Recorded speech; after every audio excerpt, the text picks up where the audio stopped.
Nous sommes sur Wapicom Télévision, très heureux de vous savoir nombreux devant vos postes de télévision, en train de suivre votre émission 10 à 15 minutes pour répondre. Aujourd'hui, nous allons parler de ces livres. Qu'attendez-vous qu'on vous dise encore? C'est 15 poétesses congolaises qui ont écrit. Et parmi les 15 poétesses, il y a l'une d'elles, elle s'appelle Kakunda Mulumba Darlene. Elle est parmi les millions des écrivains. Déjà, je parle du bonjour Darlene. Bonjour Ness. Comment vous allez? Je me porte bien et vous? Ça va, ça va. Est-ce qu'on peut vous appeler déjà poétesse? Pourquoi pas? Il y a déjà des gens qui m'appellent auteur, d'autres qui confondent et disent écrivaine. Bon, en gros, ce sont les mêmes appellations. En fait, poétesse, écrivain, auteur, vous aimeriez qu'on vous appelle quoi? Ben, ça dépendrait de la personne elle-même. Hein. Mais en ce moment, je suis encore poétesse.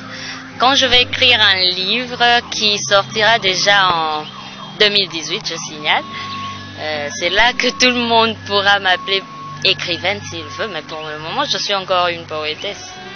Pourquoi poétesse? Est-ce que vous avez l'idée ou vous avez passion, vous avez, je ne sais pas quelle mouche vous a piqué pour devenir poétesse, pour aimer qu'on vous appelle poétesse?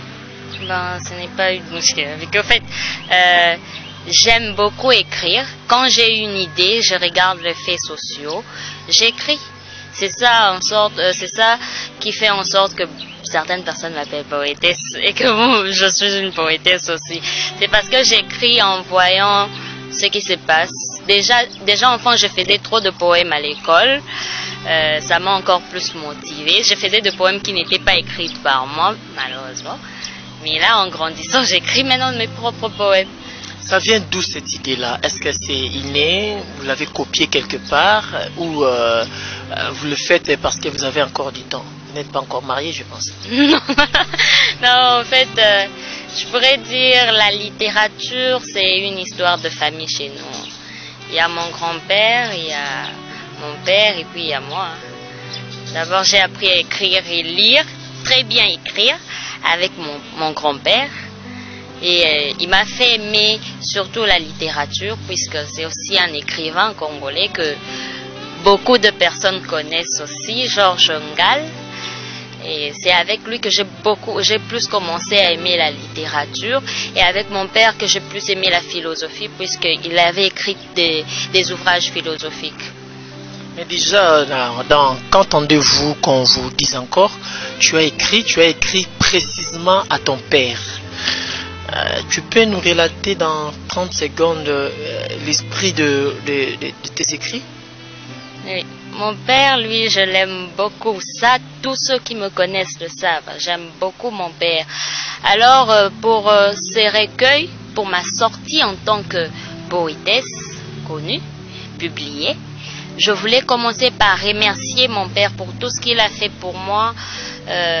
Beaucoup d'enfants n'ont pas eu la chance d'avoir certains privilèges que j'ai eus, certaines choses que j'ai eues dans ma vie. Alors je voulais le remercier. Je voulais le remercier pendant qu'il est vivant. Je voulais pas que quand il mourra un jour, je dise s'il était vivant, il serait fier de moi. Je voulais entendre de sa propre bouche, Darlene, ma fille, je suis fière de toi.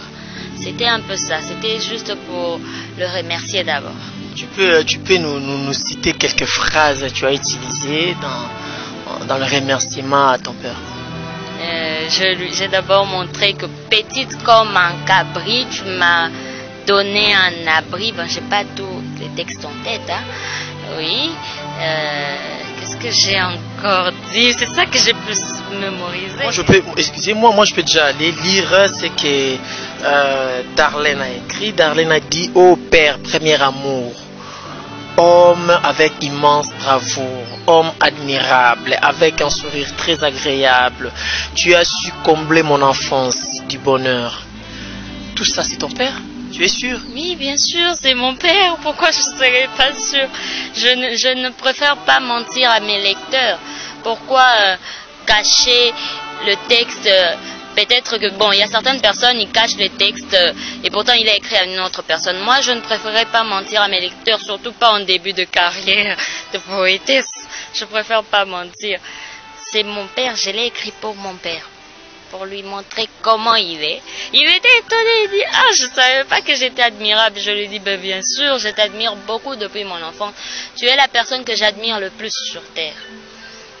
Et quand tu seras marié, tu vas partager cette admiration ou cette admiration va changer les caps? Non, ça ne change pas de camp. Pourquoi ça va changer de camp? Je pourrais pas dire qu'une personne, une fille, quand elle est encore célibataire, elle a de l'admiration pour son père, et quand elle est mariée, elle enlève cette admiration pour son père pour le donner à son mari. Non, je vais admirer mon mari. Mon père aussi, je vais l'admirer. Je ne dirais pas que je vais plus admirer mon père que mon mari ou vice-versa. Je vais tous les admirer. Il n'y a pas à dire que je vais admirer l'un plus que l'autre.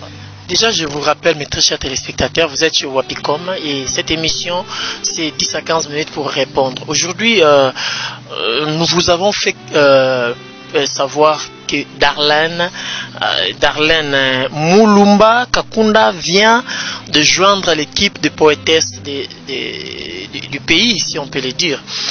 Avec elle, on partage sur Quand entendez-vous qu'on vous dise encore. C'est un livre publié par l'édition du Pangolin. Darlene, comment vous vous êtes retrouvée dans cette édition du Pangolin? Est-ce que vous étiez parti vous-même vous inscrire? On vous avait contacté? Vous vous êtes retrouvée parmi les 15 poétesses comment? Au début, Prince m'a contacté. Même Prince ne savait pas que mon grand-père c'est Georges Ngal. Je l'ai dit à peine dans une émission il y a quelques semaines. Je l'ai dit comme ça, je m'attendais pas à le dire, mais c'était sorti. C'est là qu'il a... Prince c'est qui? Prince c'est mon éditeur, Prince Djungu, que je salue déjà. C'est avec lui, j'étais déjà en contact bien avant avec lui. Il m'a proposé, j'avais un peu peur, je me disais, ben, les gens quand ils vont me lire, ils vont se moquer de moi, ils vont se dire, mais celle-là, elle est trop romantique envers son père, comme ça, pourquoi? Il m'a contacté, je lui ai demandé de me laisser quelques temps pour écrire, il m'a laissé le temps d'écrire. C'était juste un projet qu'il voulait faire avec toutes les femmes. Les éditions du Pangolin voulaient faire avec certaines femmes, pardon. Et ils ont contacté les femmes qui sont là. Je ne connaissais personne au début. Je les ai toutes connues après. Quand le recueil est sorti et qu'on a commencé à faire des rencontres, c'est là que je les ai toutes connues. Je me disais, ben, personne ne va me lire. Pourquoi? J'avais un peu peur, mais Prince m'a dit non. J'ai toujours vu que tu avais quelque chose en toi. Tu avais la littérature en toi. Tu peux le sortir. Tu peux oser. Et j'ai osé. C'était dur auparavant, au début? Ben, j'écrivais déjà. J'écrivais, mais comme je l'ai souvent dit à Prince, j'étais une poétesse ambulante jusqu'à ce qu'il me sorte du labyrinthe. J'écrivais, c'était pas dur. C'était juste dur quand je pensais que les gens vont se moquer de moi. C'est ça un peu qui me faisait peur, mais à un moment je me suis dit, bah allons-y, ça sort comme ça sort. Si on se moque de moi, on se moque de moi, mais